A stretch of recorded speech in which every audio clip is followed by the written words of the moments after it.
আসেন আসেন।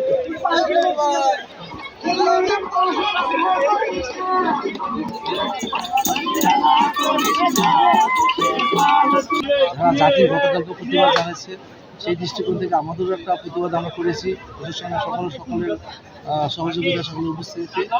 আর 24-এর গণ অভ্যুত্থানে জুলাই 24-এর গণ অভ্যুত্থানের পর দ্বিতীয় স্বাধীনতা অর্জন করে বাংলাদেশের একটা সকল মানুষের অঙ্গীকার আজকে তারা বুক ফুলিয়ে আজকে তারা উদার ভয়ভীতিহীন অবস্থায় এই বর্ষবরণ পালন করতে সারা দেশ এবং জাতি।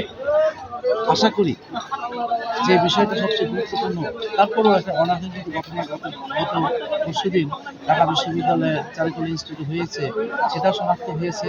এই কুচক্রী মহল, এই আওয়ামী প্রত্যেকটার যারা এই হামলার সাথে সংশ্লিষ্ট তাদেরকে আইডেন্টিফাই করতে পেরেছে সিসিটিভির মাধ্যমে।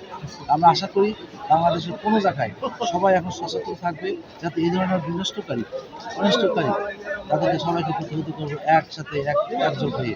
একনল হ্যান্ড ওয়াশ 100% প্যারাবেন ফ্রি, তাই নিরাপদ হাতের জন্য আস্থা রাখুন একনলে। ইসরায়েল কর্তৃক ফিলিস্তিনের যে গণহত্যা চলতেছে বা পৃথিবীর যে একটা গণহত্যা দেখতেছে, তো আমরা চাই এই গণহত্যা বন্ধ হোক। আমাদের আনন্দ কিন্তু কার জন্য দুঃখ সেটা প্রকাশ করার জন্যই আমাদের আজকে ফিলিস্তিনের প্রতি সংহতি প্রকাশ।